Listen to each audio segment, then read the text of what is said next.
begini terserah kita dong, relatif dong gitu. Nah, ini yang akhirnya menjadi kacamata bagi teologi reform itu kaku. Tapi sebenarnya tidak. Teologi reform itu adalah teologi yang memberi kebebasan, tapi juga punya patokan. Ada apa? Ada ketegasannya, tapi ada keluasannya. Sekian. Eh, Mantap sekali narasumber pada malam hari ini. Mungkin kita akan beralih ke Kak Theo Tarumeo. Adakah tanggapan dari Kak Theo dari pertama dari Pak Pendeta Hami yang telah mengatakan latar belakang sejarah reformasi dan masuk kepada Kak Patris yang sejarah-sejarah teologi reform dan bahkan dianggap kaku. Mungkin Kak, silakan Kak Theo. Salam sejahtera di dalam kasih Tuhan kita Yesus Kristus. Shalom. Selamat malam. Kita bersyukur kepada Tuhan karena waktu yang diberikan sehingga kita boleh berada di malam hari ini, di mana dalam kita sebagai warga Gemim, khususnya pemuda Gemim, memperingati 507 tahun reformasi gereja itu hadir di tengah dunia ini. Ketika kita melihat tentang munculnya atau kemunculan reformasi gereja ini di Eropa pada abad pertengahan itu, dalam konteks sejarah memang mayoritas orang berpemahaman bahwa reformasi gereja itu dicetuskan oleh seorang tokoh dan juga seorang biarawan dari Ordo Agustinian, juga seorang doktor teologi yang bernama Martinus Luther. Tetapi jikalau kita mau menarik benang sejarahnya itu, sudah ada tokoh-tokoh yang dalam upaya untuk mereformasi gereja itu dari dalam, seperti kita mengenal Jan Hus, seorang reformator di Ceko. Kemudian ada Peter Waldo, seperti yang sudah disebutkan Pak Pendeta tadi, seperti Erasmus, Luther, Calvin, dan sampai pada Zwingli. Seperti ketika kita memahami bahwa reformasi gereja itu memang salah satu tujuannya bukan untuk menciptakan sebuah ajaran yang baru ataupun menciptakan sebuah aliran yang baru, tetapi itu merupakan suatu bentuk atau upaya untuk mengembalikan marwah kekristenan dalam hal doktrin, moral, etika kepada kitab suci, bukan kepada hal-hal yang hanya bersangkut paut dengan segala macam bentuk upaya manusia ataupun ajaran-ajaran yang diciptakan oleh manusia yang diklaim tidak bisa salah, padahal manusia itu tidak bisa terlepas daripada kesalahan, seperti yang sudah disebutkan oleh Pak Pendeta Hamid tadi. Dan memang ketika kita melihat bahwa reformasi gereja itu terjadi, salah satu faktor yang utama itu adalah ketika terjadi sebuah penyimpangan doktrinal di dalam tubuh gereja. Karena pada waktu itu gereja mengajarkan dan mewajibkan kepada orang-orang Kristen yang ada di Eropa pada waktu itu, ketika ingin mendapatkan sebuah anugerah khusus, yaitu anugerah pengampunan dosa, maka diwajibkan bagi setiap warga gereja itu untuk menyisihkan pendapatan mereka atau uang mereka untuk membeli sebuah surat yang bernama surat penghapusan siksa atau indulgensia. Dan ini memang bertentangan dengan ajaran kitab suci bahwa penebusan itu ataupun penebusan dosa itu hanya dilakukan oleh Tuhan kita Yesus Kristus, bukan merupakan upaya salah satu bentuk dari usaha manusia, yaitu surat penghapusan siksa. Dan itu yang memang ditentang habis-habisan oleh Martin Luther, dan kemudian dia pada akhirnya menulis 95 tesis yang dipakukan di pintu gerbang gereja di Wittenberg dalam bahasa Latin, dan memang dia tidak menyangka bahwa apa yang dia lakukan ini akan mendapatkan sebuah respon yang sangat besar di kalangan masyarakat Jerman pada waktu itu. Tulisannya itu diperbanyak dan bahkan salinan kopian dari tulisan 95 dalil itu dikirim kepada Uskup Agung Mainz pada waktu itu, dan mereka pun memanggil dan bahkan menyidang Martin Luther untuk menarik semua tulisan-tulisan yang dia tulis, tetapi dengan teguh dia menyatakan bahwa saya hanya berdiri di atas kebenaran firman Tuhan dan Tuhanlah yang menolong saya. Itulah apa yang boleh saya tanggapi dari Pak Pendeta Hami dan Saudara Patris ketika berbicara tentang bagaimana respon bahwa teologi reform itu sangat kaku, kemudian angkuh. Sebenarnya hal yang perlu ditegaskan adalah teologi reform itu memberikan sumbangsi yang begitu besar di dalam kekristenan, khususnya di dalam teologia, di dalam filsafat, kemudian di dalam kemajuan ilmu pengetahuan. Kita mengenal ada begitu banyak perguruan-perguruan tinggi, universitas-universitas di Eropa yang dilahirkan daripada tokoh-tokoh Protestan yang berjuang di bidang ilmu pengetahuan pada waktu itu, di mana perkembangan ilmu pengetahuan itu begitu pesat. Alkitab diterjemahkan yang semula hanya satu bahasa, yang semula hanya dapat dibaca dan ditafsirkan oleh kaum klerikal, tetapi oleh karena semangat reformasi gereja, Alkitab itu diterjemahkan sampai pada tangan kita pada saat ini. Kita bisa membaca, kita mengerti dan memahami firman Tuhan seperti itu. Dan teologi reform itu tidak kaku, melainkan dia telah memberikan sebuah sumbangsi yang besar bagi kekristenan, baik di awal reformasi gereja maupun sampai dengan sekarang ini. Itu dahulu yang boleh saya tanggapi daripada materi yang sudah disampaikan oleh kedua narasumber kita di malam hari ini. Terima kasih.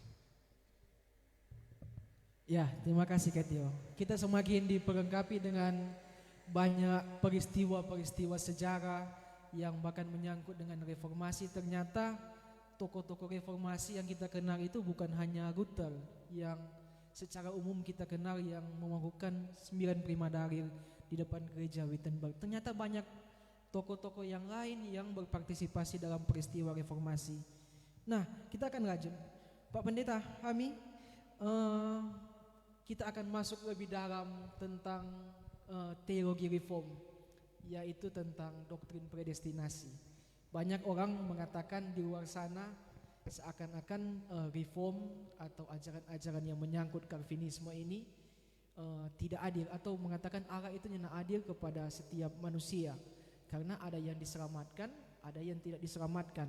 Nah, mengenai doktrin predestinasi dan konteks sekarang kita yang ada di Gemim ini, di Minahasa ini, kalau melihat Minahasa adalah daerah egaliter atau menyangkut atau sependapat dengan suatu kebersamaan, artinya ada suatu kekompakan. Apakah teologi reform, lebih khususnya predestinasi ini cocok dengan konteks yang ada di Minahasa?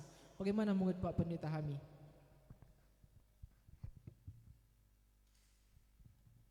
Kita harus tetap dalam pemahaman bahwa teologi reform itu teologi reform itu teologi Alkitab, kan begitu.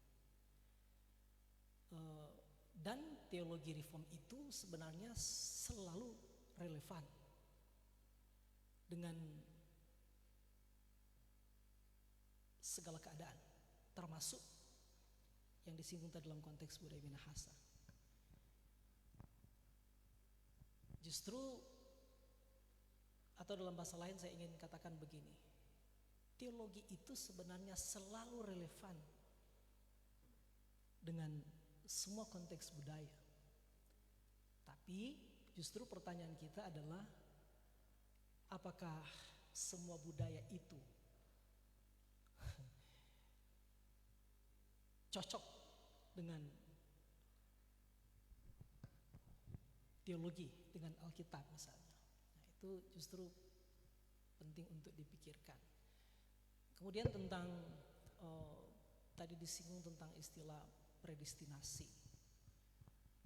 Teologi reform memang harus diakui salah satu keunikannya adalah pada penekanannya yang sangat kuat, yang sangat ketat tentang doktrin predestinasi. Tapi kita juga tahu bahwa, atau harus tahu bahwa doktrin predestinasi itu sebenarnya bukan doktrin ciptaan Calvin misalnya. Itu adalah ajaran Alkitab. Jadi saya katakan di awal tadi, itu harus menjadi prinsip-prinsip yang harus kita ingat. Teologi reform atau gerakan reformasi tidak pernah menciptakan doktrin baru, tidak pernah menciptakan ajaran baru. Mereka hanya mengucapkan ulang, hanya merumuskan dengan lebih jelas, membukakan lebih jelas apa yang sebenarnya sudah dicatat di dalam Alkitab. Nah, misalnya dasar Alkitab yang dipakai oleh teologi reform ketika menjelaskan tentang predestinasi, misalnya kalau saudara membaca di Efesus pasal 1 atau Roma pasal 8, misalnya di Efesus pasal 1 ayat 4. Sebab di dalam Dia, di dalam Kristus, Allah telah memilih kita sebelum dunia dijadikan, supaya kita kudus dan tak bercacat di hadapan. Jadi sekali lagi, doktrin predestinasi itu bukan ciptaannya John Calvin.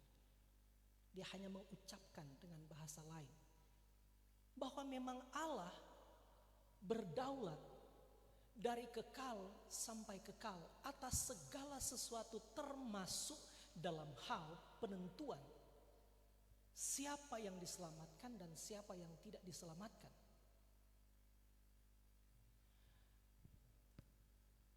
Yang kedua, Alkitab mengajarkan bahwa semua orang itu berdosa.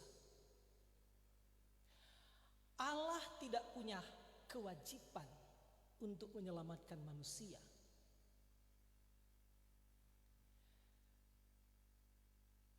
Tapi di dalam predestinasilah justru kita belajar bahwa Allah yang tidak punya kewajiban untuk menyelamatkan manusia,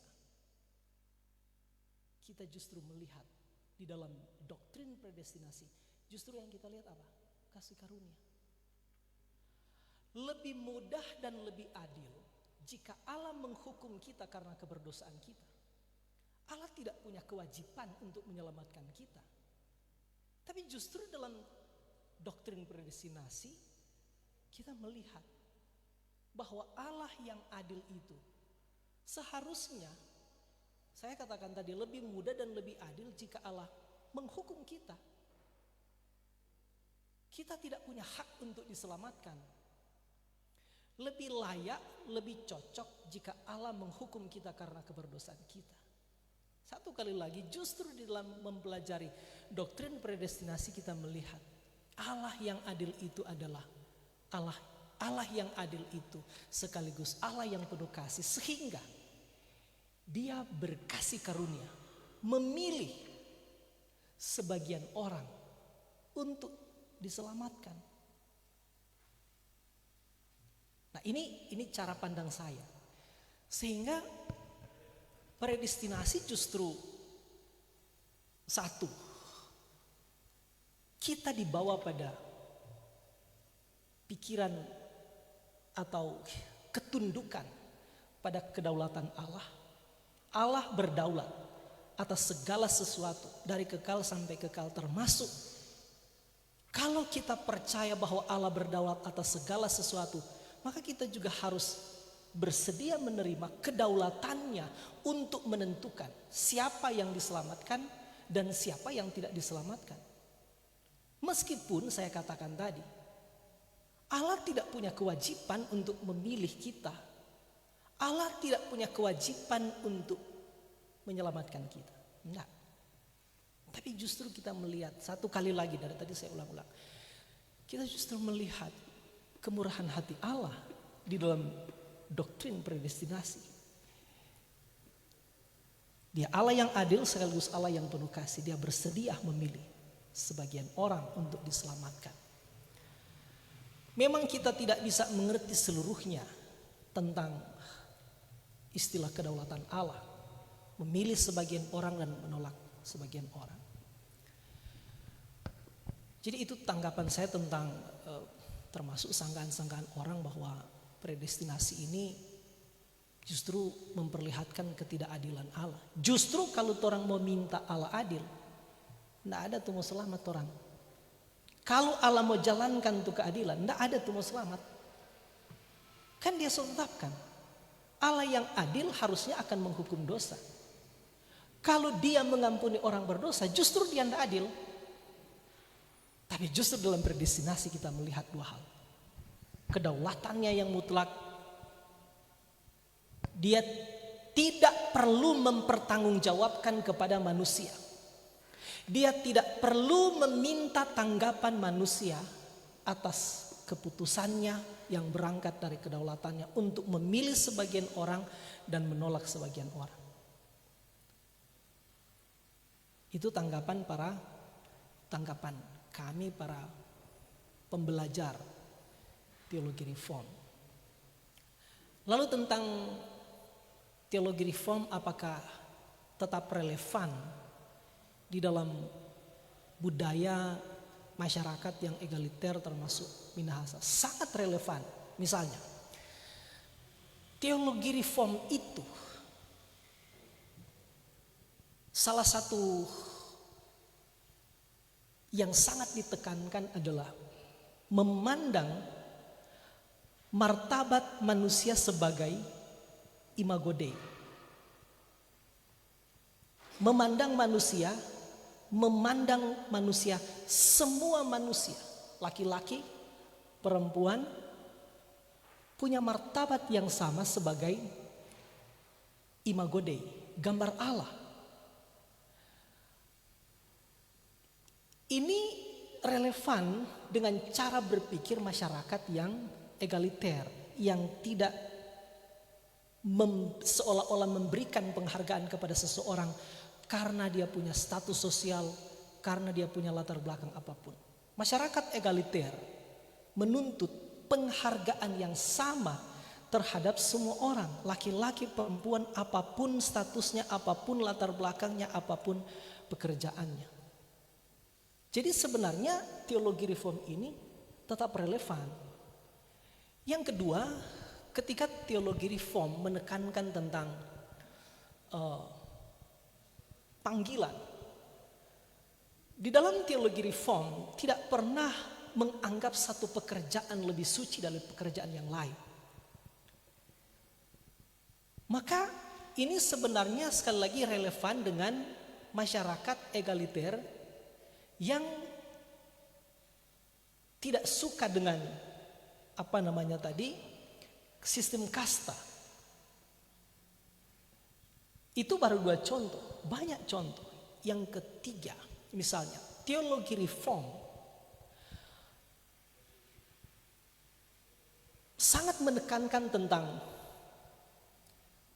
semua orang itu punya kedudukan yang sama di hadapan Tuhan. Kita sama-sama sebagai imamat yang rajani. Itu semangat reformasi dulu misalnya.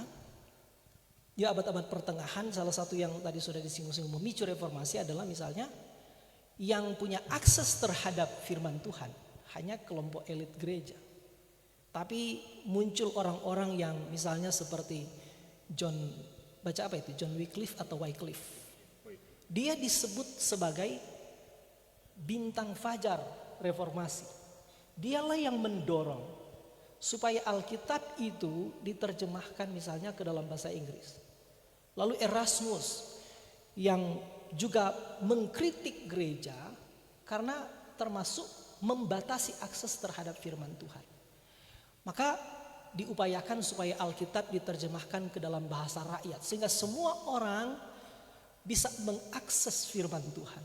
Nah, ini cara berpikir teologi reform ini relevan dengan masyarakat yang berbudaya egaliter misalnya di Minahasa, yang memberikan hak yang sama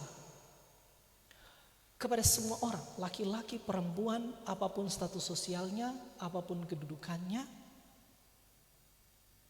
Tentu teologi reform akan tetap bersikap kritis karena misalnya di dalam masyarakat yang budayanya egaliter, misalnya agak tidak suka dengan otoritas. Benar.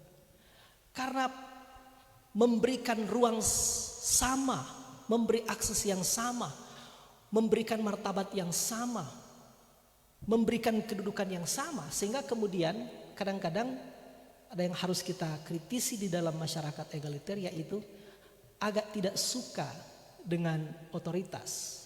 Sementara teologi reform itu salah satu yang ditekankan adalah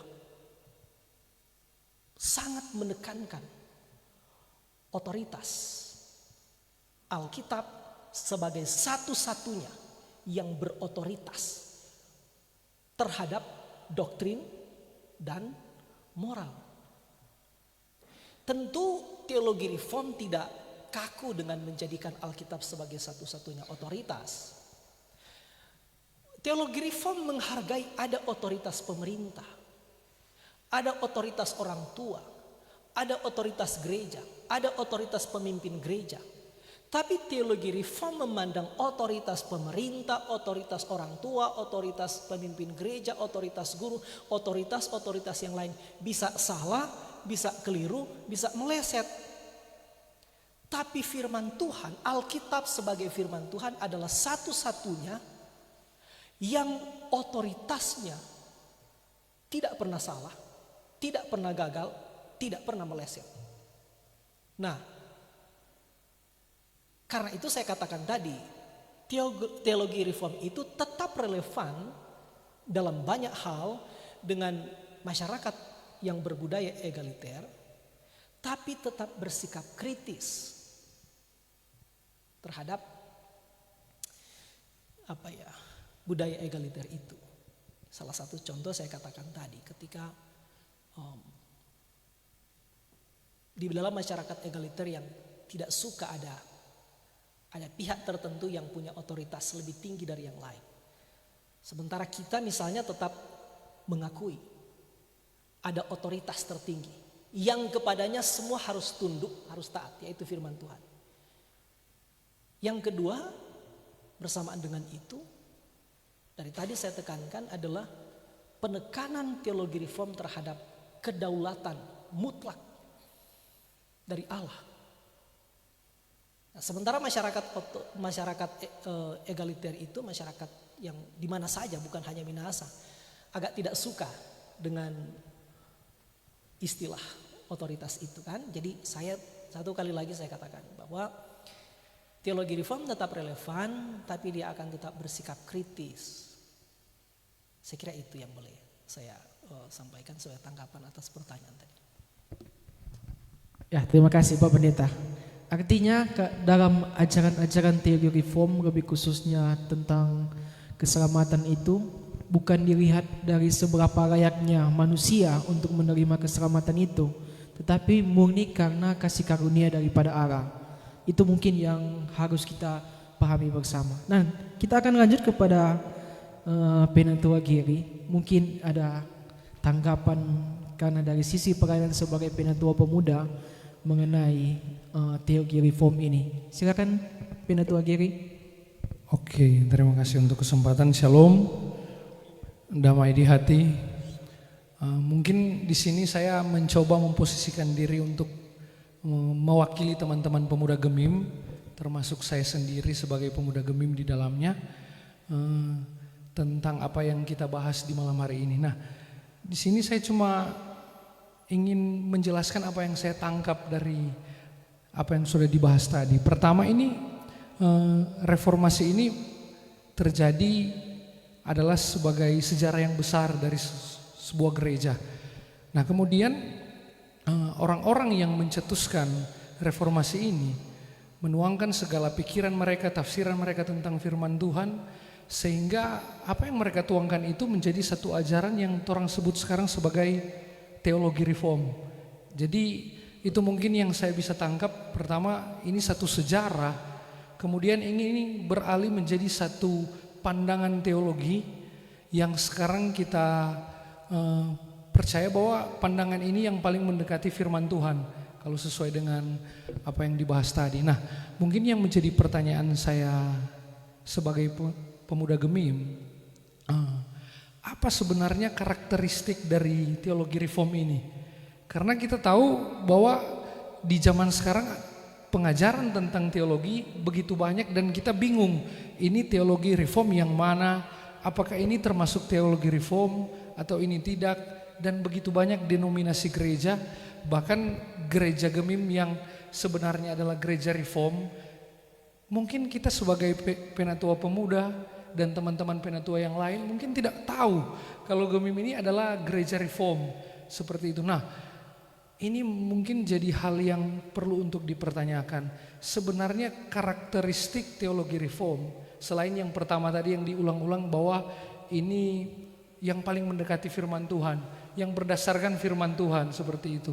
Nah, apa lagi yang menjadi karakteristik dari teologi reform ini supaya kita pemuda Gemim dapat membedakan? Terima kasih. Ya, mungkin Kak Patris untuk bisa menanggapi kembali pertanyaan dari penatua kiri.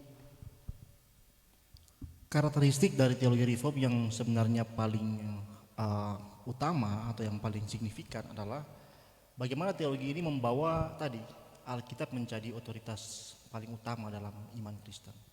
Dasar dari kita beriman dan selalu menunjuk kepada Alkitab yang kemudian bukan hanya balik ke Alkitab, tapi ada puncak dari penunjukan itu, back to the Bible, yaitu Kristus dari Injil. Jadi Injil dan Kristus itu hanya bisa kita dapatkan dalam Alkitab. Dari mana kita bisa mendengar tentang Kristus dan Injil kalau bukan dari firman gitu. Jadi ketika teologi reform atau pandangan tentang bagaimana orang-orang ini membaca firman Tuhan, mereka menggali Alkitab, mereka selalu menemukan bahwa tujuan dari iman kita selalu adalah Kristus, dan kita bisa beriman karena Injil, dan Injil itu adalah firman Tuhan. Sehingga ini menjadi karakter utama bagaimana orang datang kepada Tuhan, membawa orang kepada Tuhan. Itulah sebenarnya menurut saya ya, kenapa teologi ini sangat penting dan sangat punya ciri khas adalah dia membawa kita pada Kristus, bukan pada tradisi, kebiasaan-kebiasaan ritual yang biasanya ya sudah jadi hal yang dilakukan tanpa pengenalan akan Kristus. Yang penting buat saja, kalau udah buat udah benar gitu. Kayaknya banyak kan di abad pertengahan, pandang relik ini dapat berkat ini, kalau lakukan sakramen ini akan seperti ini. Tapi ketika berbicara mengenai Injil, mengenai Kristus, orang tidak tahu gitu. Tidak ada pemahaman-pemahaman mendalam dari firman Tuhan. Hanya berfokus pada melakukan sesuatu. Yang penting sudah bikin ini, bikin itu. Nah, teologi reform itu membawa orang pada pemahaman, pengenalan akan Kristus. Yang Paulus bilang di Alkitab bahwa oleh karena mengenal Kristuslah aku telah menganggap semuanya sampah. Apa itu sampah? Segala praktek-praktek Yahudi yang pernah dia buat untuk mencapai keselamatan, dianggapnya sampah. Dan mengenal Kristus sebagai yang paling utama dalam hidup beriman. Nah, teologi reform sangat menekankan akan hal itu, pengenalan akan Kristus dari firman Tuhan oleh Injil dan iman kita kepada Dia. Itu sih dari saya. Terima kasih. Neta. Saya menambahkan, jadi karakteristik yang sangat menonjol dari teologi reform pertama tadi itu sangat menekankan pada otoritas mutlak Alkitab sebagai firman Allah. Yang kedua, yang saya sudah sebut berulang-ulang dari tadi, sangat menekankan pada kedaulatan Allah. Allah menentukan segala sesuatu, berdaulat atas segala sesuatu dari kekal sampai kekal. Termasuk dalam hal menentukan siapa yang diselamatkan, siapa yang tidak diselamatkan. Yang ketiga, karakteristik yang sangat menonjol dari teologi reform adalah penekanannya pada keselamatan hanya karena anugerah melalui iman kepada Yesus Kristus. Itu sudah disebut-sebut tadi. Bukan oleh upaya kita atau kerjasama kita dengan Allah. Kan? Yang keempat, teologi reform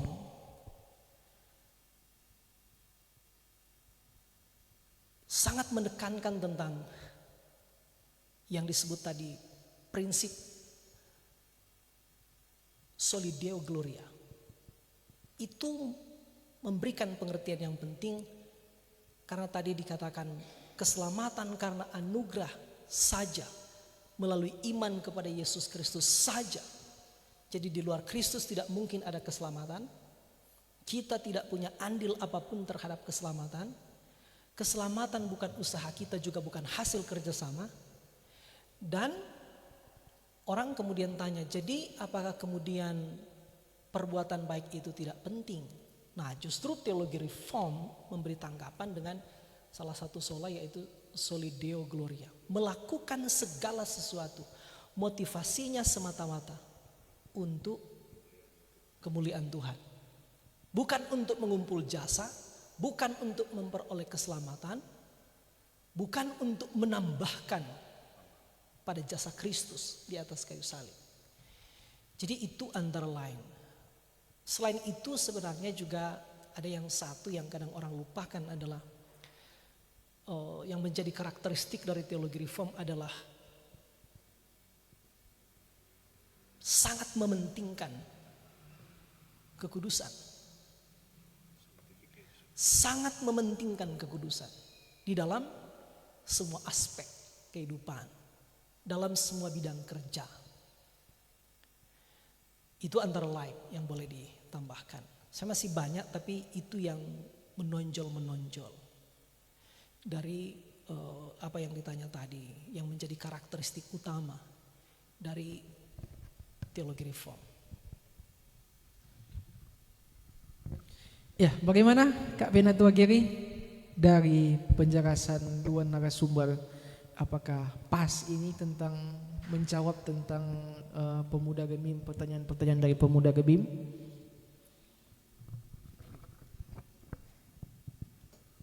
Tes.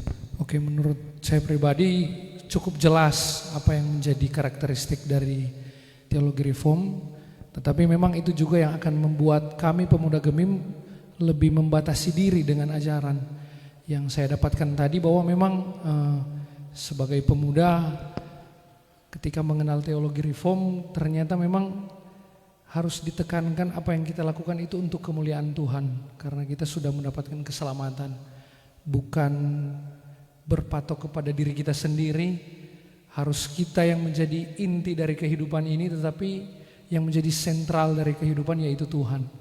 Mungkin itu dulu. Ya, terima kasih Kak Benatua Giri.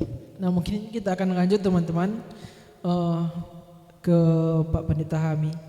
Tadi mungkin sudah menyinggung banyak tentang bahwa teologi reform itu selalu memang harus berpatokan kepada apa yang Alkitab firmankan. Artinya doktrin Alkitab itu atau sola scriptura sudah menjadi karakter daripada teologi reform.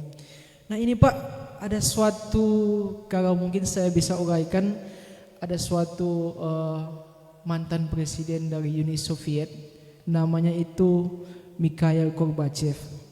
Nah ini Mikhail Gorbachev ini pada masa usai dia menjabat, artinya setelah ia menjabat, ia pernah mengatakan, in my heart I have never be a communist. Artinya dia mengatakan bahwa di dalam hati saya paling dalam, saya bukanlah seorang komunis. Nah, setelah saya pikirkan dan saya relevansikan dengan keadaan sekarang, banyak orang-orang yang mengaku seorang reform atau bisa seorang Calvin, atau banyak gereja memakai sebuah label logo reform itu. Apakah ada suatu karakteristik yang mereka ini tidak melakukan sebenarnya identitas daripada teologi reform?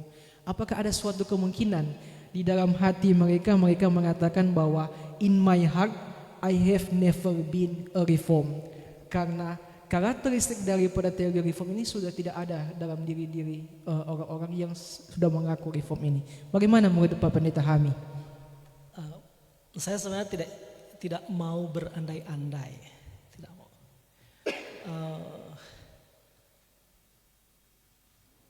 Ada yang bilang dalamnya laut, bagaimana? Dalamnya laut bisa diukur, tapi hati orang siapa yang tahu. Jadi saya tidak ingin berandai-andai, tapi saya ingin menanggapi begini. Sebagai pendeta Gemim, saya secara pribadi bersyukur sungguh-sungguh bersyukur kepada Allah Tritunggal, karena bolehlah saya gunakan istilah ini, founding fathers Gemim, para pendiri Gemim pada 90 tahun yang lalu. Orang baru merayakan 90 kan? 90 tahun Gemim bersinode. Saya secara pribadi satu kali lagi sangat bersyukur karena para pendiri Gemim di waktu itu tentu tidak bisa lepas dari perjalanan misi para misionaris yang datang di sini, tapi secara khusus mereka yang menjadi, kita sebutlah mereka sebagai founding father, sebagai pendiri, sebagai peletak dasar berdirinya Gemim pada 90 tahun lalu, memilih meletakkan dasar gereja ini sebagai gereja reform, gereja Calvinis, bukan gereja yang lain, bukan gereja Katolik, bukan gereja karismatik, bukan gereja apapun. Itu pertama. Dan itu mempengaruhi perjalanan sejarah gereja, termasuk perumusan dokumen-dokumen gereja, tata gereja, pengajaran-pengajaran, dan hal-hal yang terkait dengan perjalanan sejarah gereja tetap berkiblat pada teologi reform, teologi Calvinis, bahwa dalam prakteknya kita mendapati bahwa ternyata mungkin ada orang-orang bahkan sekalipun dia lulus dari fakultas teologi yang tidak paham tentang posisi gereja kita, kiblat gereja kita. Saya kira itu juga tidak bisa dipungkiri, ada. Tapi sekali lagi kita bersyukur karena pada prinsipnya gereja kita adalah gereja reform, gereja Calvinis, bukan gereja-gereja yang lain. Sekalipun satu kali lagi pada kenyataannya tidak semua orang secara khusus, bahkan tidak semua orang-orang yang studi teologi secara formal, yang mereka kemudian akan mempengaruhi pengajaran-pengajaran di jemaat, tidak semua jelas warna teologi reformnya. Nah, itu pergumulan tersendiri. Tapi saya berharap kita secara khusus, semoga acara kita malam ini boleh memicu, boleh menginsafkan ulang, boleh menggairahkan ulang semangat kita untuk kembali kepada prinsip gereja kita, kepada visi gereja kita, kepada motivasi awal gereja ini didirikan.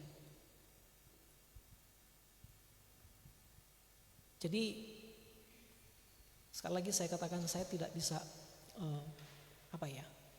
pungkiri juga bahwa bahkan di kalangan kami para pendeta misalnya, ya sangat mungkin ada juga bahkan pendeta-pendeta yang justru asing dengan istilah itu.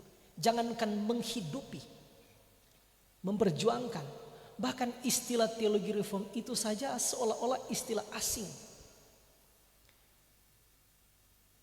Tapi oke, itu kita gumuli. Dan karena itu saya berterima kasih kepada teman-teman Komisi Pemuda Sinode Gemim yang menggagas kegiatan ini. Semoga ini akan menginsafkan ulang, menyadarkan ulang atau membangunkan ulang kesadaran kita tentang siapa kita, identitas kita, warna gereja kita, kiblat gereja kita. Supaya orang-orang yang selama ini mungkin tidak sadar atau belum sadar, disadarkan ulang. Saya kira itu kan salah satu yang dimaksudkan dengan penyelenggaraan acara ini. Saya kira itu yang boleh saya tanggapi. Ya, mungkin ada tambahan tanggapan dari Kak Theo mengenai kehilangan identitas diri ini. Banyak, mungkin ini sebuah fenomena, bisa dikatakan fenomena ya, fenomena yang ada. Tetapi memang tak menutup kemungkinan banyak orang di luar sana, termasuk mungkin kita-kita yang hadir di sini, masih mencintai dan menghidupi teologi reform yang ada, walaupun sudah bertahun-tahun dia berjalan dalam sejarah. Mungkin Kak Theo ada sedikit tanggapan mengenai kehilangan identitas ini?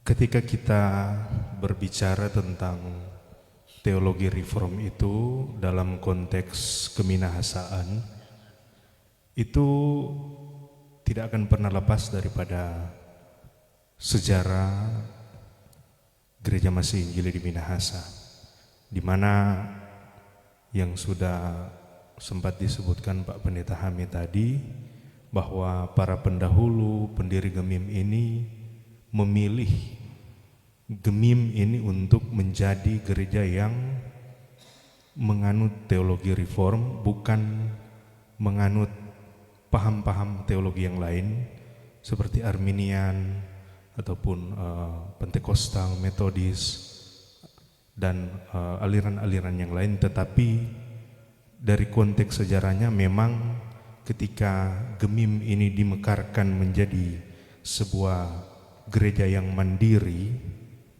dari induknya, yaitu Indiskerk atau gereja Protestan di Hindia Belanda, para pendiri gereja ini sudah menentukan bahwa Gemim ini akan menjadi gereja yang menganut teologi reform, karena dia lahir daripada gereja yang bertradisikan reformasi. Yang menjadi sebuah permasalahan di sekarang ini, khususnya dalam kehidupan bergereja kita, adalah bukan hanya terletak pada perbedaan di antara para pelayan Tuhan, para hamba Tuhan, para pendeta, teolog, yang memang boleh dikatakan ada sebuah perbedaan pemahaman mengenai teologi reform. Begitu pula dengan jemaat yang adalah orang-orang Kristen awam. Dan ini yang sebenarnya perlu dipertegas. Jika gereja itu tidak mengajarkan tentang isi daripada teologi yang dianut oleh Gemim, khususnya di gereja kita, maka jemaat itu tidak akan pernah tahu sebenarnya apa teologi yang dianut oleh gereja kita, apa doktrin atau dogma yang diajarkan, dipegang teguh di dalam kehidupan gereja kita. Dan ini memang menjadi sebuah tanggung jawab kita bersama, bukan hanya para pelayan Tuhan, melainkan kita yang memahami dan mengerti akan reform teologi ini, kepada mereka yang bertanya kepada kita, kepada mereka yang memerlukan sebuah informasi, kepada mereka yang memerlukan jawaban ataupun pengetahuan tentang doktrin ini. Karena di dalam teologi reform itu menganut tentang imamat am, orang-orang percaya, atau imamat yang rajani, di mana semua orang Kristen yang hidup dalam persekutuan bergereja di dalam iman percaya kepada Kristus itu terpanggil menjadi pelayan, terpanggil menjadi hamba-hambanya sesuai dengan pekerjaan ataupun profesi yang dijalankan. Meskipun tidak bisa dimungkiri bahwa di dalam struktur pelayanan gereja itu ada warga jemaat yang dipercayakan menjadi para pelayan-pelayan khusus seperti para pelayan penatua ataupun pelayan diaken syamas, begitu pula dengan pendeta. Adapun pendeta yang menjadi seorang pengajar, seorang teolog, ataupun ada pendeta yang di bidang konseling atau membimbing jemaat melalui pelayanan-pelayanan yang diberikan seperti itu. Jadi yang menjadi sebuah tugas dan tanggung jawab kita bersama adalah bagaimana mimbar gereja itu dapat memberikan pemahaman tentang apa sebenarnya teologi reform ini. Maka daripada itu jemaat bisa mengetahui dan memahami melalui pengajaran-pengajaran khususnya seperti pendalaman Alkitab ataupun seminar-seminar yang diadakan. Seperti itu. Terima kasih. Ya, terima kasih Kak Theo. Mungkin saya akan lanjut ke Kak Pinatua Giri. Kak, mungkin ini sebuah bentuk pertanyaan. Dari banyak penjelasan yang telah didengarkan pada saat ini, pada malam hari ini, kalau menurut Kak, apakah teologi reform ini bisa mengatasi permasalahan-permasalahan yang ada dalam pelayanan pemuda? Contohnya dalam segi kehadiran dalam ibadah, komitmen pelayanan, masalah-masalah moral, dan bahkan masalah-masalah lainnya. Dan mungkin kalau menurut Kak Giri, apakah ada keuntungan? Kalau mungkin saya bertanya, kalau bagi saya seorang pemuda Gemim, ada enggak untung bagi kita untuk memahami teologi reform ini? Mungkin silakan Kak, tanggapannya.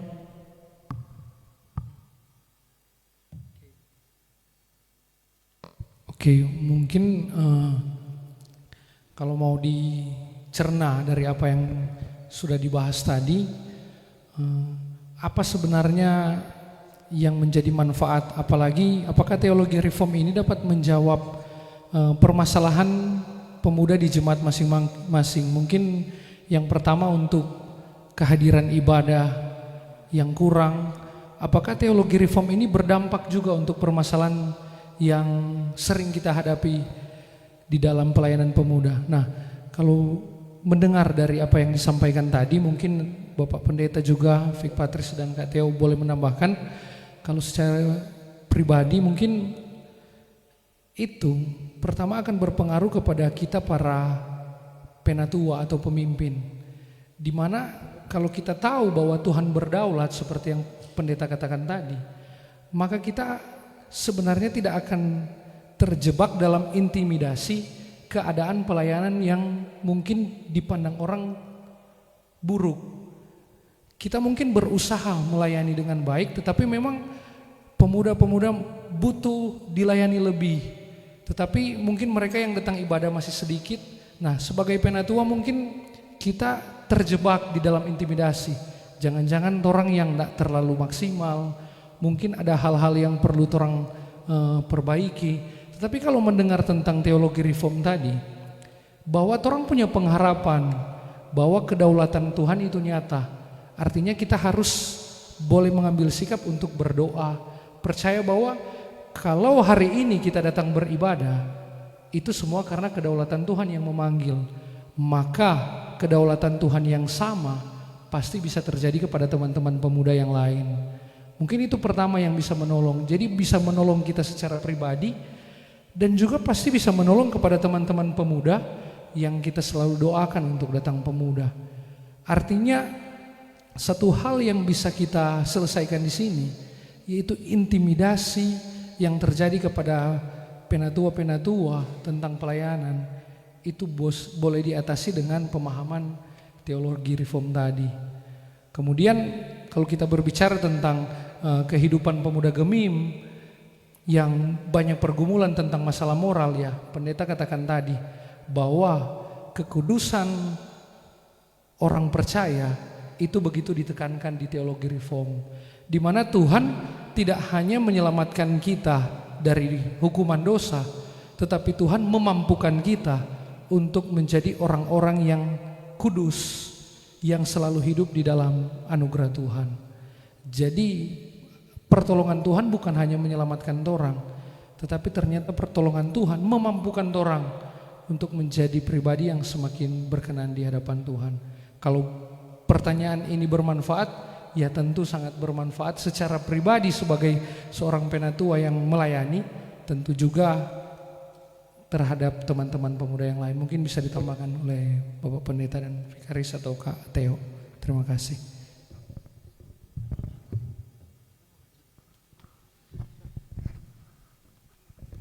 Jadi itu pertanyaan menarik. Apa manfaatnya mempelajari teologi reform?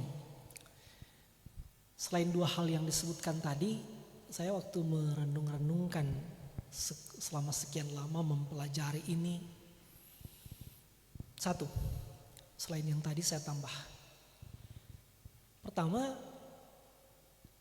ketika jadi pertanyaannya kan tadi bagus, apa manfaatnya mempelajari teologi reform secara khusus bagi pemuda Gemim? Pertama, ini akan memberi teologi reform, akan menolong kita memiliki fondasi iman yang lebih kokoh dan lebih stabil. Kenapa? Karena penekanan teologi reform pada Alkitab sebagai satu-satunya yang berotoritas, menjadi satu-satunya yang otoritasnya tidak pernah salah, tidak pernah keliru, tidak mungkin meleset terhadap doktrin, terhadap ajaran dan perilaku kehidupan kita. Nah, maksud saya begini.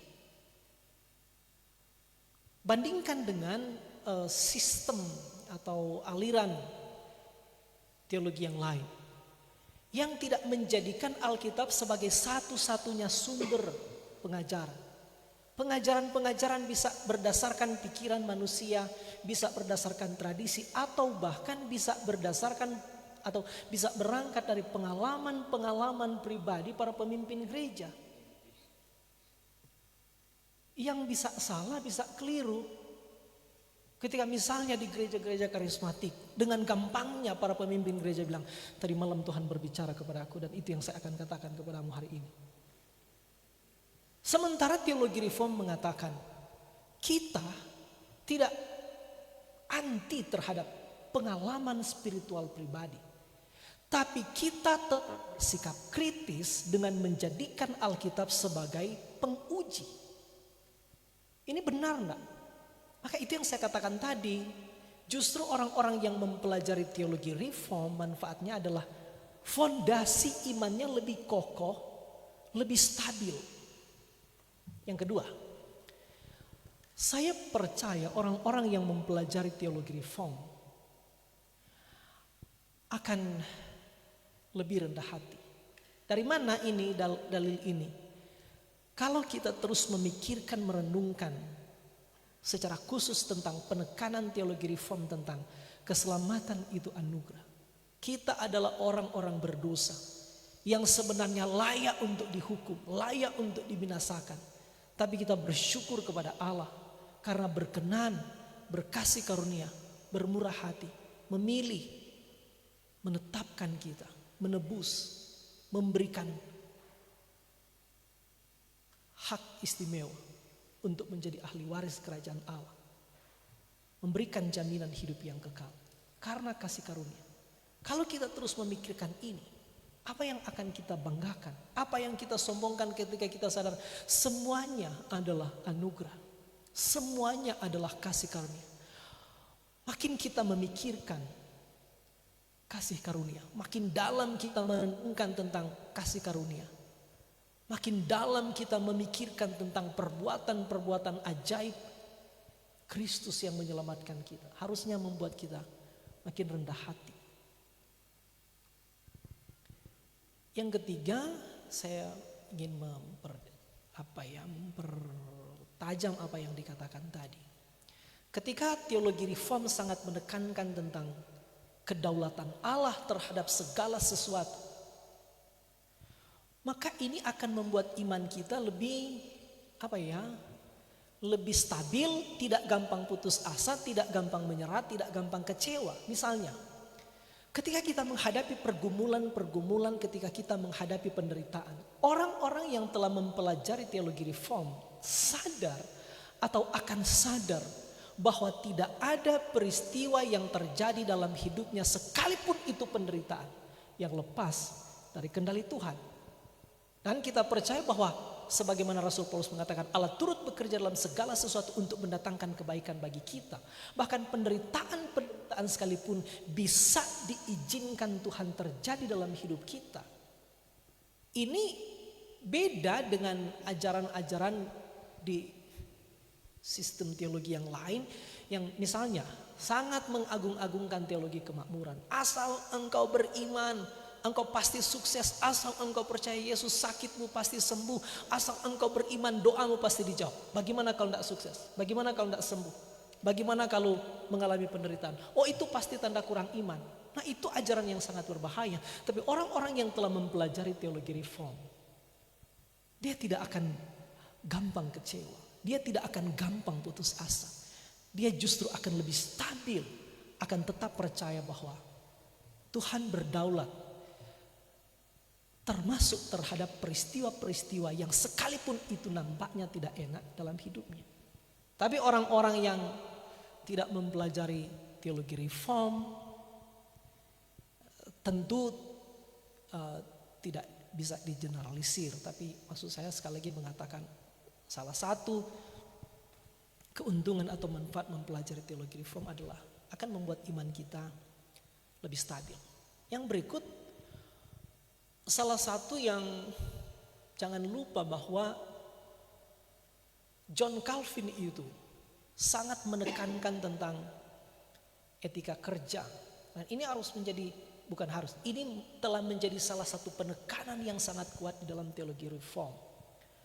Orang-orang yang telah mempelajari teologi reform akan bekerja dengan penuh tanggung jawab, dengan etika dan moral yang sangat tinggi, yang sangat disiplin, bekerja keras.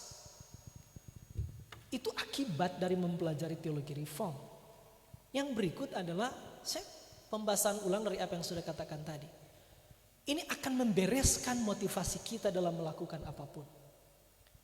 Berapa banyak orang yang sekalipun menyebut diri Kristen sampai hari ini misalnya motivasinya melakukan sesuatu adalah sama sebenarnya dengan agama-agama lain. Mengumpul jasa, mengumpul pahala. Kita tidak. Teologi reform sangat menekankan bahwa soli deo gloria. Segala sesuatu yang engkau lakukan, lakukan itu bagi kemuliaan Tuhan.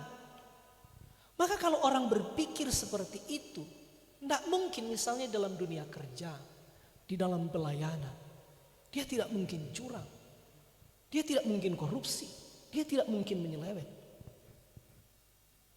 Terakhir,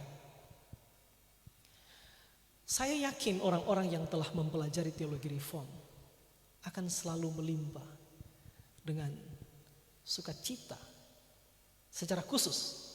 Misalnya, salah satu yang ditekankan dari 5 pokok Calvinisme tulip, yang poin terakhir, perseverance of the saint, ketekunan orang-orang kudus atau ketekunan Allah memelihara orang-orang kudus.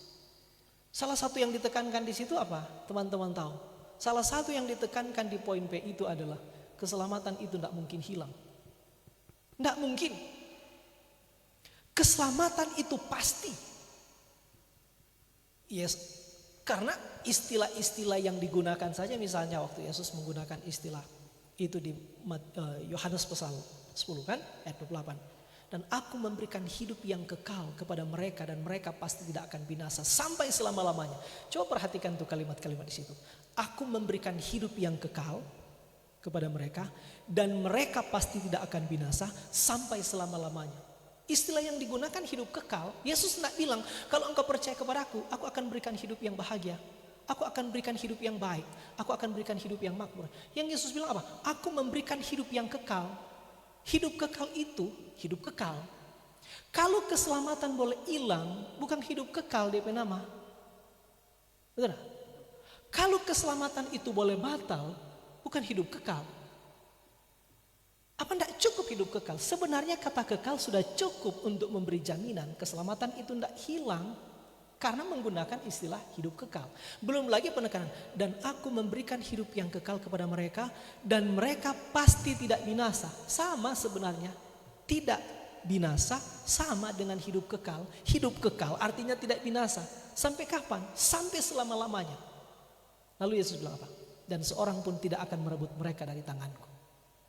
Kalau kita percaya pada kedaulatan Allah sebagai kedaulatan tertinggi dan tidak ada yang berdaulat lebih besar dari Allah, maka kita harusnya percaya pada kata-kata ini menjadi jaminan yang sangat kuat. Dan karena itu saya katakan tadi, orang-orang yang mempelajari teologi reform, bagi saya ketika mempelajari, merenungkan ini, Patris, ini ayat menurut saya adalah ayat yang paling membuat kita bersuka cita. Artinya kita tidak usah takut malam ini orang pulang rumah gempa bumi, ini terjadi perang bintang, ini planet-planet baku tabrak, orang sementara tidur kong mati sama orang. Tidak usah khawatir, orang-orang yang beriman kepada Yesus Kristus pasti selamat, pasti masuk surga. Maka saya katakan tadi, ayat-ayat itu menurut saya adalah salah satu ayat yang paling menghibur, yang paling membuat kita bersuka cita. Siapa bilang teologi reform tidak memberi manfaat? Tapi orang-orang yang mungkin tidak pernah secara serius merenungkan ini, sekalipun mereka menyebut diri Kristen, sangat mungkin sampai hari ini masih ketakutan, belum memiliki kepastian. Bukan karena kita mengklaim, tapi Kristus yang mengklaim itu kepada kita yang beriman kepada Dia, bukan? Nah itu antara lain, masih banyak tapi oke, saya kira itu yang saya boleh tambahkan dari yang tadi. Keindahan, manfaat mempelajari teologi reform. Bukan hanya bagi orang muda, tapi bagi kita semua. Ya, terima kasih untuk Pak Pendeta Hami. Jawaban yang sangat baik yang bisa disampaikan. Bahkan bisa disimpulkan manfaatnya ini bukan cuma ada, tetapi banyak sekali manfaat yang bisa didapatkan ketika orang sama mempelajari teologi reform. Nah, terima kasih untuk dua narasumber, Kak Patris, Pak Pendeta Hami, dua penanggap, Pendeta Geri, Kak Theo. Mungkin kita akan membuka sebuah sesi tanya jawab untuk teman-teman yang ada di dalam ruang gereja ini dan di media sosial. Dipersilakan jika ada yang ingin bertanya untuk berdiri di depan.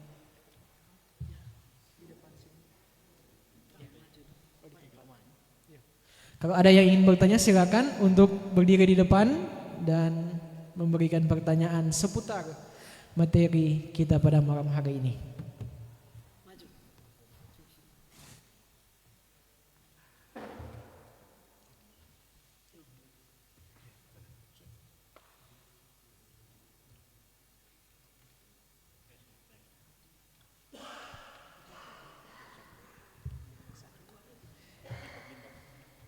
Kak Nexan,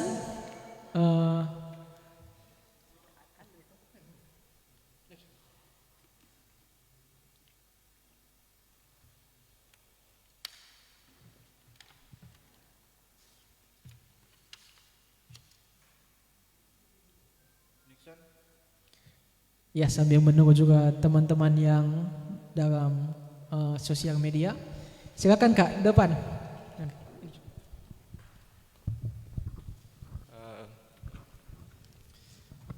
Perkenalkan, tapi nama Nixon dari salah satu pemuda Gemim.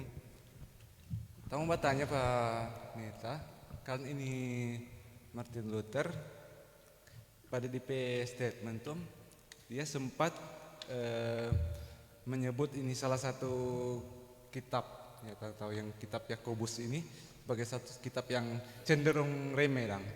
Nah, kok dari sudut pandang lain juga ada yang DP waktu penulisan itu sebelum apa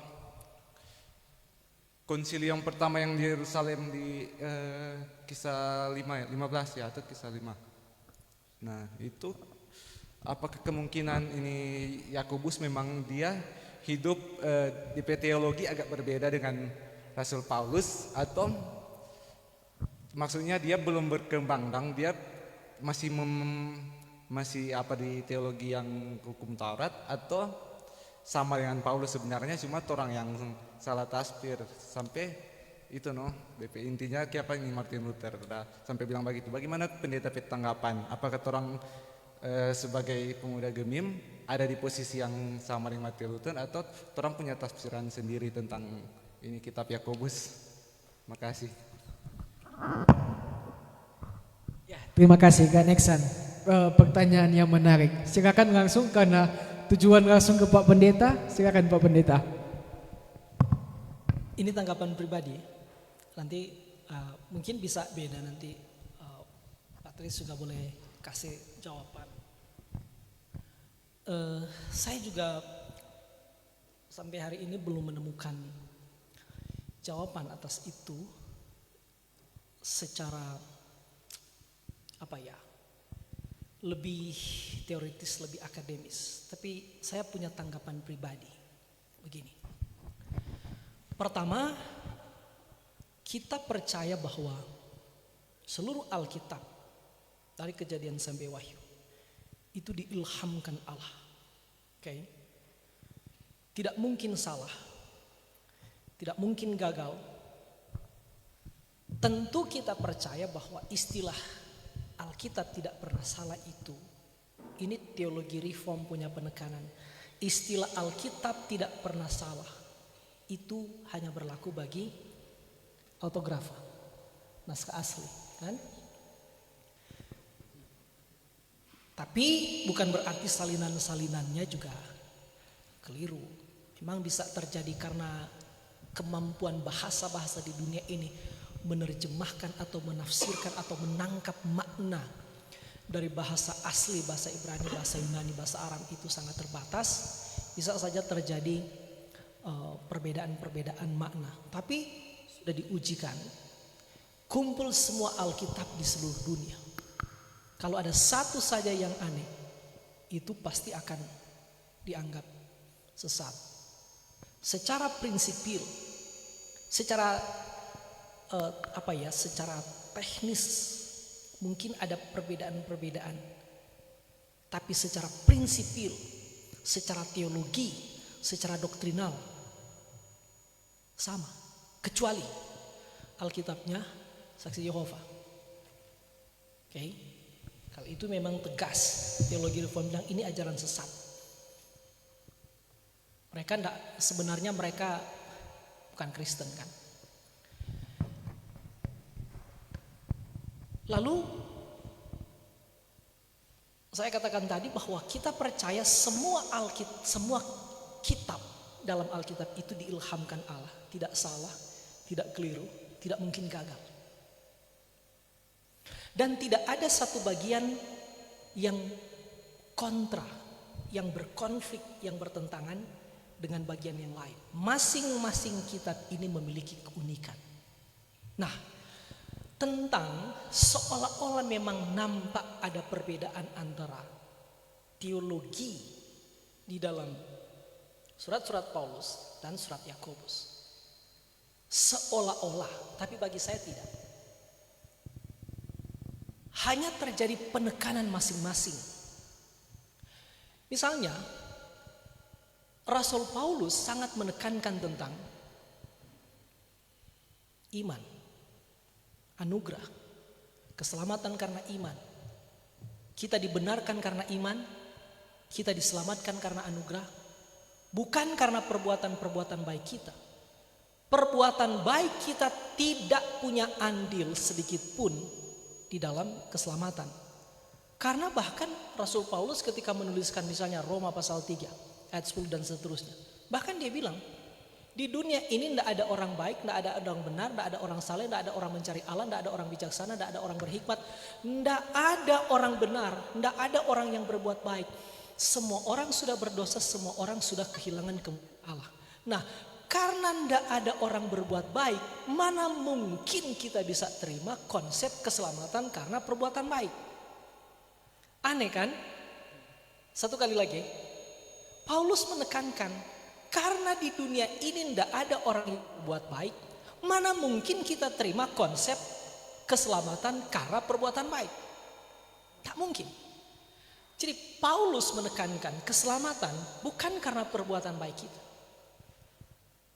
Bukan karena jasa-jasa kita. Karena itu kalau misalnya kita memperhatikan, saya sebut beberapa ayat misalnya. Efesus 1 ayat 4. Sebab dalam Dia Allah telah memilih kita sebelum dunia dijadikan supaya kita kudus dan tak bercacat di hadapannya. Kekudusan, ketidakbercacatan kita bukan sebagai penyebab keselamatan tapi sebagai akibat dari keselamatan.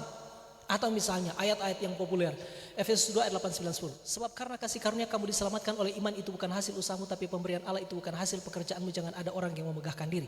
Ayat 10 bilang apa? Karena kita ini buatan Allah, diciptakan dalam Kristus Yesus untuk melakukan pekerjaan-pekerjaan baik yang dipersiapkan Allah sebelumnya Ia mau supaya kita hidup di dalamnya. Di dalamnya apa? Di dalam perbuatan-perbuatan baik. Jadi perhatikan, karena kita sudah diselamatkan oleh anugerah melalui iman kepada Yesus Kristus, maka kemudian Allah berhak menuntut kita untuk melakukan perbuatan-perbuatan baik. Jadi yang sangat ditekankan adalah pembenaran oleh iman. Itu teologi Paulus. Lalu Yakobus, saya berpikir begini. Karena Paulus sudah tekankan kita dibenarkan oleh iman, bukan oleh perbuatan-perbuatan baik kita. Maka bukan berarti perbuatan baik itu tidak penting. Dan karena itu memang kita mendapati Yakobus lebih banyak bicara tentang perbuatan-perbuatan baik. Buktikan imanmu melalui perbuatan-perbuatan baikmu. Bagi saya tidak kontra. Ini tetap saling melengkapi. Yang satu menekankan keselamatan karena iman, keselamatan karena anugerah, dibenarkan karena iman. Tapi Yakobus mendorong kita. Justru kitab Yakobus memperlengkapi kita, memberikan petunjuk-petunjuk hidup moral bagi kita, memberikan petunjuk-petunjuk hidup praktis bagi kita. Bukan berarti Yakobus mengatakan keselamatan karena perbuatan baik. Memang orang kadang-kadang salah mengerti. Yakobus 2 ayat yang paling populer kan bilang apa? Iman tanpa perbuatan pada hakikatnya adalah mati. Alkitab bagus kok udah tulis iman tanpa perbuatan. Tapi banyak orang membacanya begini, iman tambah perbuatan pada hakikatnya mati. Jadi itu tidak dimaksudkan bahwa perbuatan baik yang menyelamatkan. Tidak, iman yang menyelamatkan. Tapi Yakobus lebih banyak. Bagaimana kalau kita membaca dari pasal 1 Yakobus seolah-olah, bagaimana orang tahu kamu beriman kepada Yesus Kristus? Buktikan imanmu dalam perbuatan-perbuatan baikmu. Kamu bilang kamu beriman, tapi dalam bisnismu kamu tidak jujur. Kamu bilang kamu beriman, kamu tidak bayar pajak. Kamu bilang beriman, tapi kamu berdagang tidak jujur. Kamu curang. Kamu tidak peduli dengan orang-orang susah. Buktikan imanmu melalui perbuatan-perbuatan. Jadi saya kira tidak bentrok. Sekarang tentang apa yang dipertanyakan tadi tentang sikap Paulus. Saya juga tidak mengerti. Tapi yang saya pikirkan begini. Paulus juga bisa, Martin Luther. Ketika Martin Luther pernah ucapkan kalimat yang sangat kontroversial. Yakobus itu sebagai, apa dia bilang? Kitab jerami. Kitab jerami. Saya masih tetap berpikiran positif, bukan berarti terima. Maksudnya begini. Mereka yang telah dipakai oleh Tuhan untuk mengembalikan gereja ini kepada arah yang benar juga bukan orang-orang yang sempurna. Mereka juga terbatas, mereka bisa hilaf. Supaya apa? Supaya kita tidak mengkultus individualkan mereka. Kita terima jasa-jasa mereka yang sangat luar biasa. Tapi kita juga tentu harus tetap bersikap kritis. Bahkan misalnya di dalam perkara-perkara yang lain kan ada perbedaan antara Luther, Calvin, Zwingli. Misalnya tentang memahami sakramen, perjamuan kan. Nah ada perbedaan tentang kepemimpinan gereja. Ada perbedaan kan. Tapi saya kira kalau tentang komentar Martin Luther terhadap surat Yakobus, saya tetap berpikir bahwa oke, Martin Luther juga bisa keliru. Itu tanggapan pribadi saya. Ini tanggapan pribadi, tidak mewakili pendeta-pendeta Gemim, tidak. Tidak mewakili siapapun. Saya tidak merepresentasikan pandangan siapapun. Ini pandangan pribadi. Martin Luther juga bisa keliru dalam hal itu. Dia mungkin hilaf dalam hal itu supaya kita tetap dalam kesadaran bahwa hanya Kristuslah yang sempurna.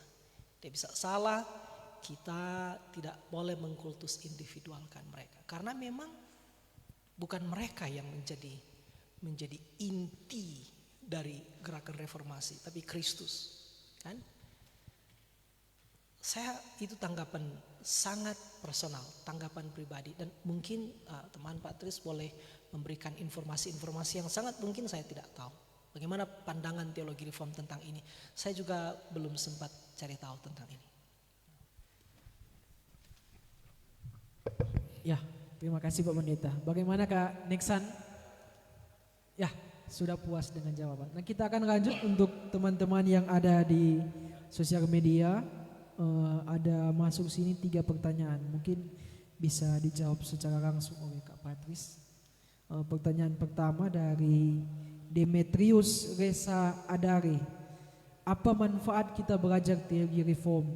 Mungkin tadi sudah dijelaskan, cuma Demetrius mau menanyakan apakah harus reform dulu baru bisa diselamatkan. Jadi apakah saya harus teologi reform dulu baru bisa diselamatkan? Dan pertanyaan kedua, apa korelasi antara sola gratia dan ayat pada Filipi 2 ayat 12 tentang mengerjakan keselamatan kita dengan takut dan gentar?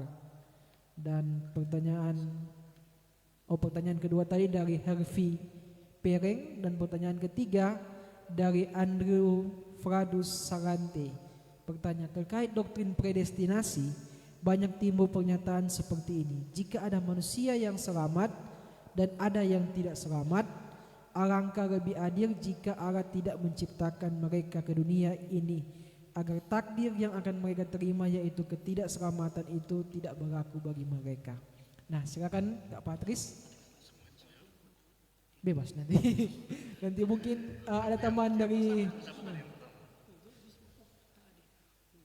dari Demetrius Resa Adare. Apakah harus reform dulu baru bisa diselamatkan? Tentu tidak ya teman-teman. Cek, tentu tidak ya, karena teologi reform itu tadi saya katakan sebagai petunjuk yang menjelaskan bagaimana kita diselamatkan, yaitu hanya melalui iman kepada Kristus Yesus dan bersumber dari Alkitab sebagai kasih karunia dan demi kemuliaan nama Allah. Nah, itu teologi reform menjelaskan itu. Kalau kita tidak pernah mendengar teologi reform, kita baca Alkitab dengan murni, dengan setulus-tulusnya, kita pasti akan ke situ. Kita pasti akan ke kesimpulan itu. Kita baca Alkitab dengan setulus-tulusnya, dengan semurni-murninya untuk mengenal Allah, kita pasti akan tiba pada kesimpulan bahwa kita selamat hanya oleh anugerah Allah di dalam anaknya Yesus Kristus. Kalau kita baca Alkitab. Nah, teologi reform mempermudah gereja untuk memahami Alkitab. Calvin menulis institutnya, Institute of Christian Religion. Tujuannya sederhana sebenarnya. Dia ingin orang Kristen mudah paham Alkitab. Mudah paham Alkitab. Ibarat kalau misalnya orang mau naik gunung begitu, ya teologi reform memberikan jalan rintisan untuk orang mudah mendaki Alkitab, mendaki gunung begitu. Jadi tidak harus sih. Mau teologi apapun silakan, tapi kalau Anda baca Alkitab dengan serius, dengan setulus-tulusnya, kita yakin karena pasti akan kembali kepada kesimpulan yang reform telah temukan. Kita yakin itu. Tapi kalau karena membaca tidak dengan tulus ya, dengan kepentingan yang lain, dengan motivasi yang lain, baca Alkitab demi keuntungan diri, maka akan tiba pada hal-hal yang lain juga untuk memanipulasi orang dan sebagainya. Tapi kalau dia benar-benar mau mengenal Allah, dia berdoa, baca firman Tuhan, Kejadian sampai Wahyu, kita percaya dia akan kembali pada Keselamatan hanya oleh iman kepada Kristus Yesus sebagai kasih karunia demi kemuliaan nama Allah. Sekian untuk Resa Andre tadi. Kita tambah tanggapan itu. Apakah mesti teologi reform baru selamat? Enggak. Bahkan orang-orang yang telah belajar sungguh-sungguh teologi reform, percaya sungguh-sungguh dengan teologi reform, tidak pernah ada yang mengatakan itu. Justru teologi reform sangat menekankan keselamatan itu bukan karena percaya pada teologi reform, bukan karena berafiliasi dengan teologi reform. Justru yang sangat ditekankan oleh teologi reform adalah kita diselamatkan karena iman kepada Kristus saja. Jadi dia berafiliasi dengan sistem teologi apapun selama dia memegang teguh doktrin bahwa keselamatan karena anugerah saja. Sola gratia, kita dibenarkan karena iman saja, sola fide. Dan dasar dari doktrin itu adalah Alkitab saja. Dia diselamatkan. Tapi teologi reform sama seperti yang dikatakan tadi, itu menjadi jalan. Satu kali lagi saya tekankan, justru teologi reform tidak pernah mengatakan itu. Kita diselamatkan bukan karena percaya atau berafiliasi dengan sistem teologi tertentu. Maka orang-orang di gereja apapun, karena misalnya John Calvin mengatakan tentang dua macam gereja kan, gereja yang kelihatan dan gereja yang tidak kelihatan. Dia bilang gereja yang tidak kelihatan itu adalah persekutuan orang-orang yang beriman kepada Yesus Kristus dan mereka itu tersebar di dalam gereja-gereja yang kelihatan. Jadi sangat mungkin ada orang dia sekarang ada di gereja Advent tapi teologinya teologi reform. Ada dia di gereja Katolik tapi teologinya teologi reform. Ada orang di gereja karismatik teologinya teologi reform. Ada orang di gereja Pentakosta teologinya teologi reform. Sangat mungkin. Sebaliknya sangat mungkin ada orang-orang yang secara administratif ada di dalam teologi reform Injili, tapi doktrinnya Arminian, bahkan cenderung bidat, kan begitu. Nah, karena itu kita tetap berhati-hati dengan itu. Saya kira itu tambahan tanggapan. Terima kasih. Memang menjadi reform itu anugerah sih. Orang lahir semua pasti lahir sebagai Arminian, otomatis. Jadi reform itu anugerah betul bagi saya ya. Tidak bisa jadi reform secara otomatis. Setiap orang yang lahir pasti Arminian, pasti tidak punya prinsip sekali sama tetap selamat, tidak punya prinsip bahwa Allah berdaulat, orang yang memutuskan. Tidak, tapi kecuali orang betul-betul rendah hati karena ya kita pribadi pasti pertama dulu malas dengan teologi reform. Nanti anugerah baru bisa. Ya, ada lagi pertanyaan? Ya, lanjut.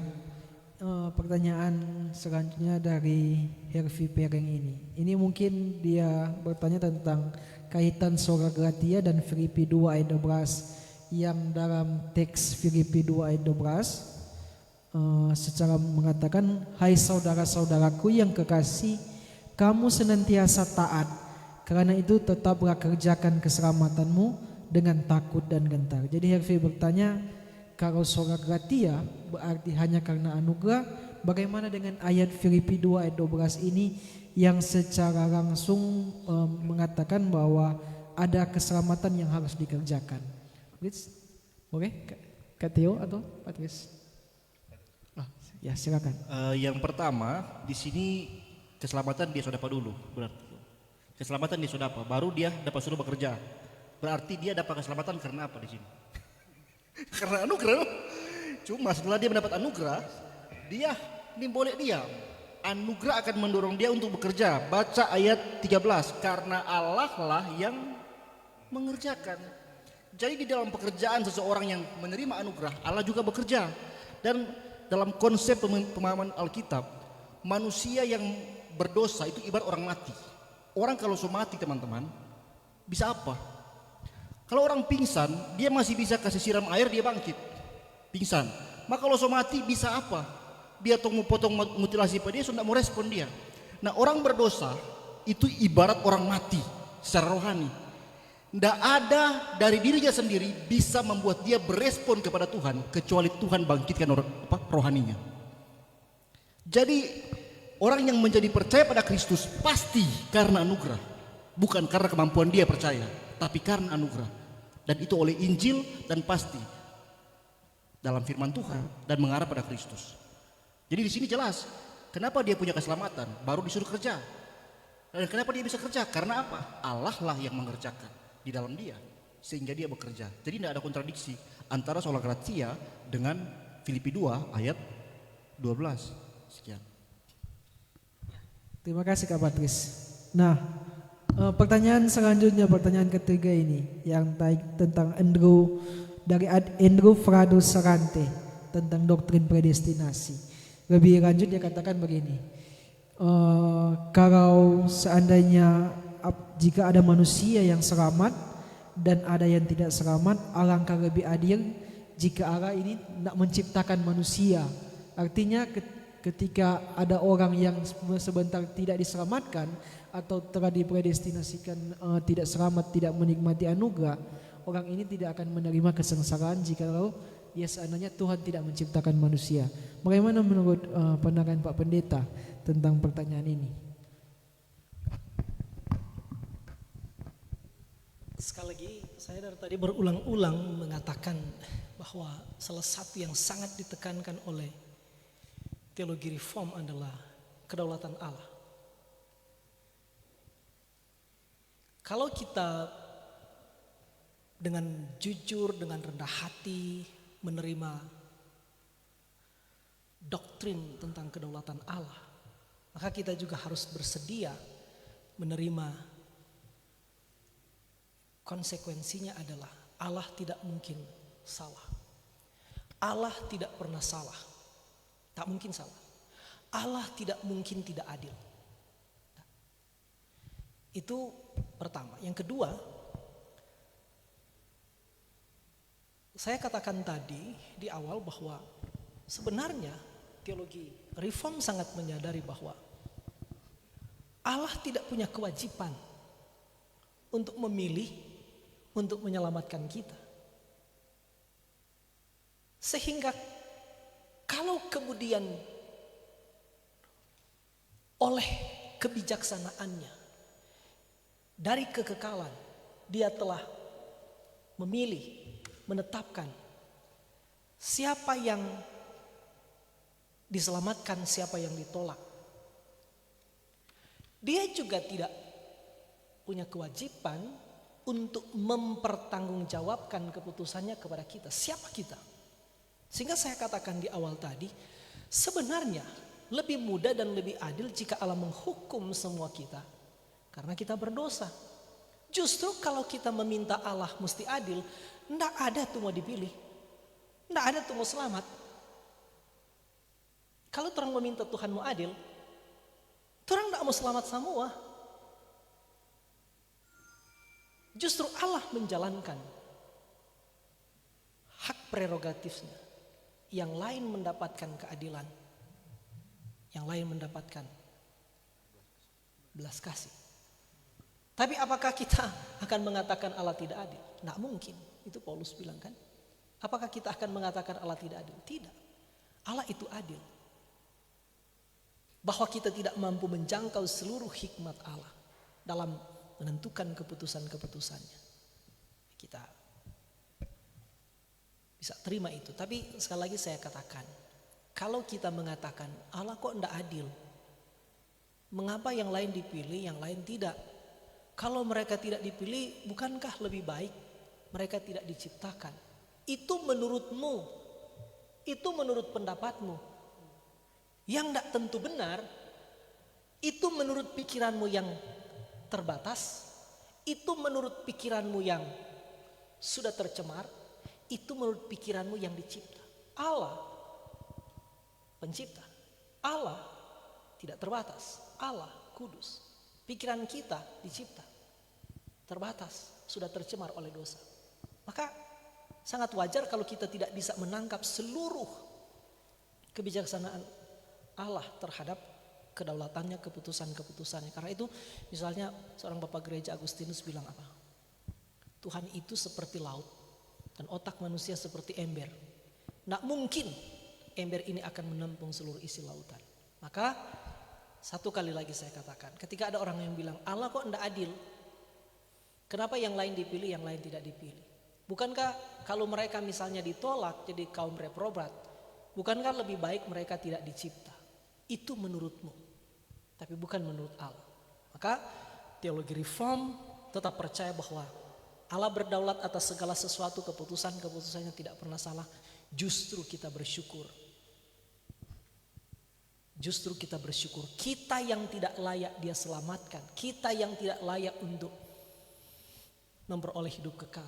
Tapi Dia berkasih karunia memilih sebagian orang. Semuanya tidak layak. Tapi sebagian orang Dia pilih. Mendapat anugerah.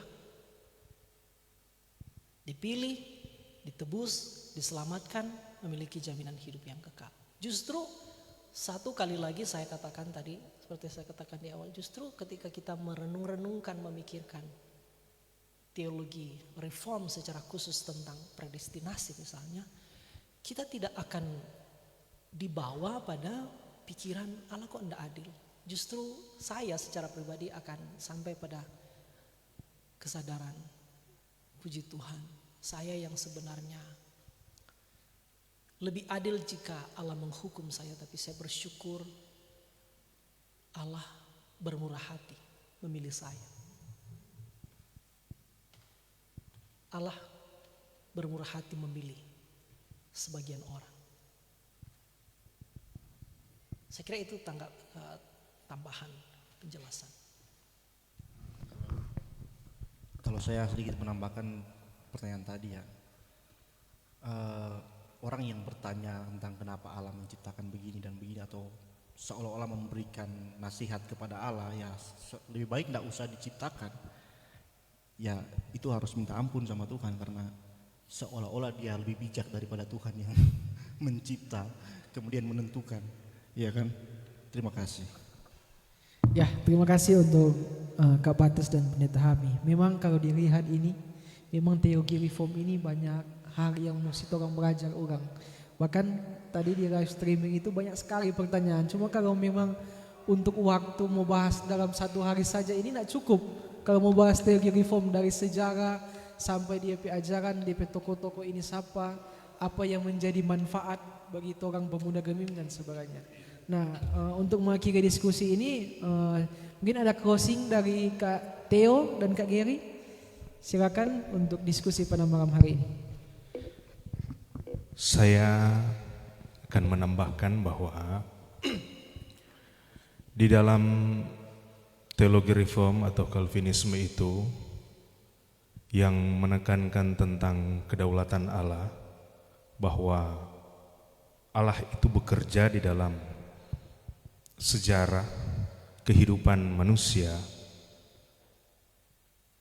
berdasarkan kesaksian kitab suci. Itu dimulai dari Perjanjian Lama dan mencapai puncak finalitasnya itu di dalam Kristus, di mana kesaksian Perjanjian Baru telah memberikan dengan begitu jelas bahwa apa yang telah dinubuatkan oleh para nabi maupun orang-orang saleh di zaman Perjanjian Lama itu digenapi di dalam Kristus.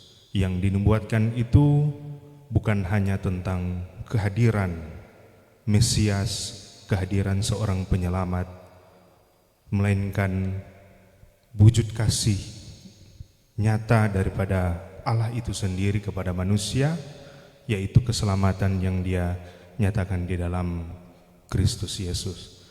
Kedaulatan Allah itu berlaku dalam kehidupan manusia, dan oleh karena itu sebagai sebuah respon daripada kasih Allah yang sudah dinyatakannya dalam kehidupan kita, maka kita sebagai orang percaya itu wajib untuk beriman dengan teguh kepada Dia, kepada Kristus.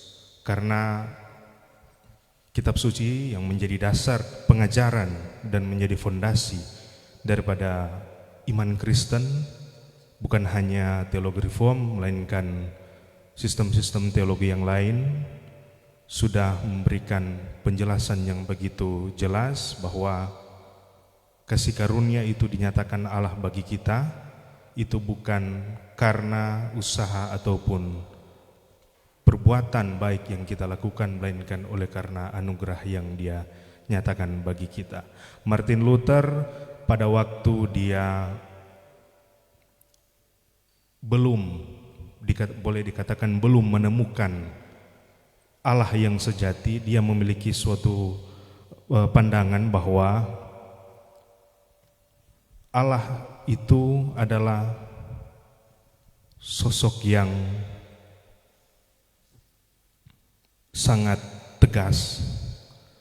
Tegas dalam arti ketika orang melakukan perbuatan dosa, maka akan ada penghukuman bagi orang tersebut.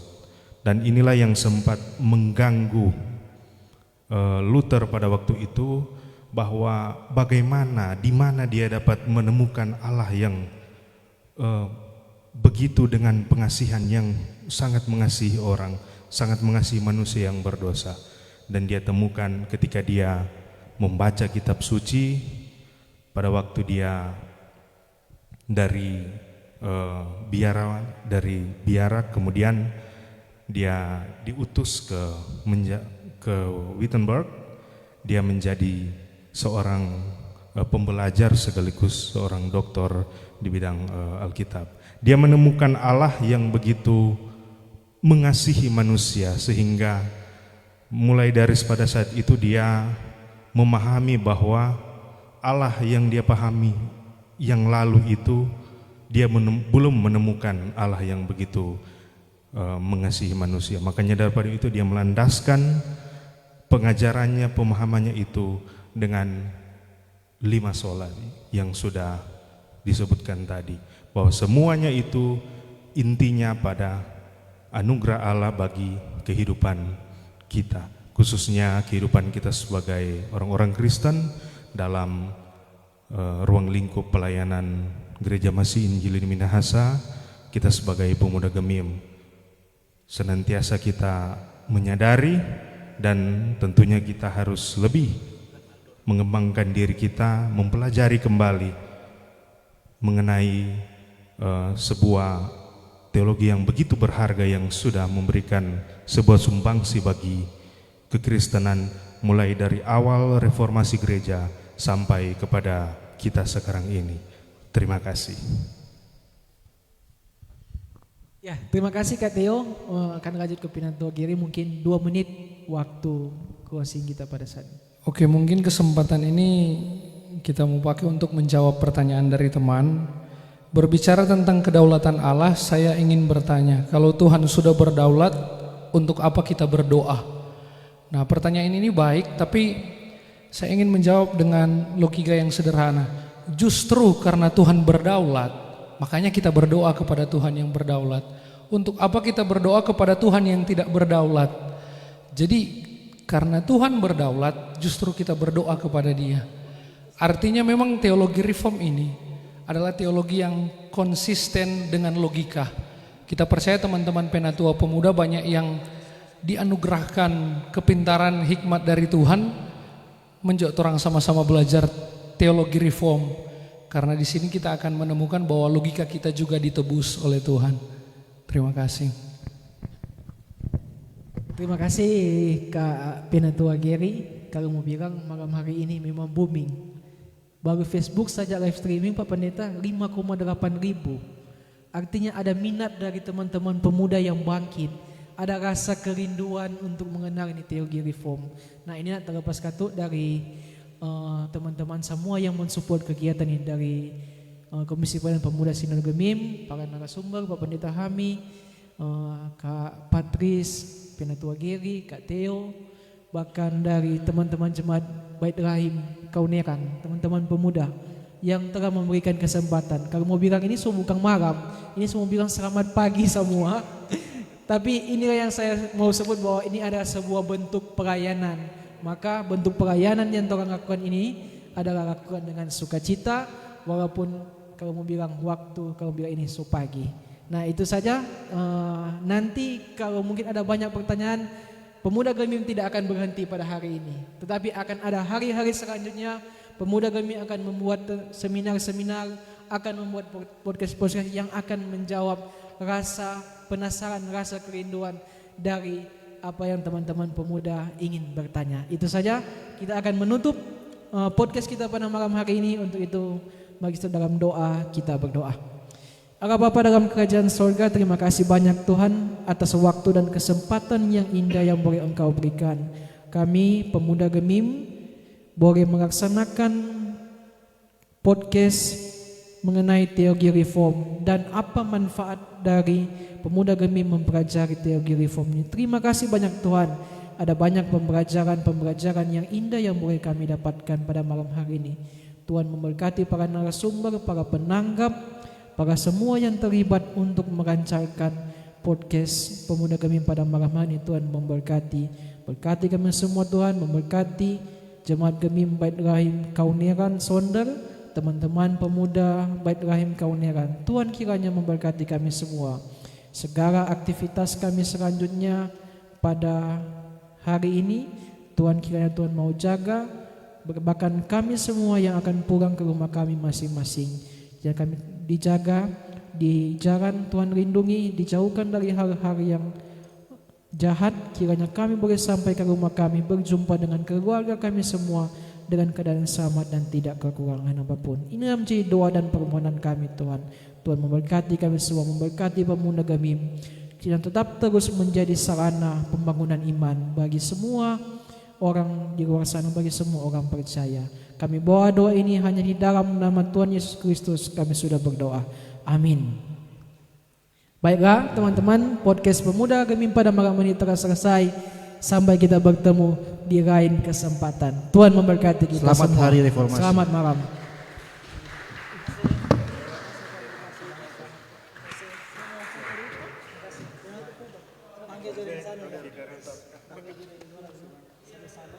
Teman-teman, tolong mau foto bersama dengan narasumber.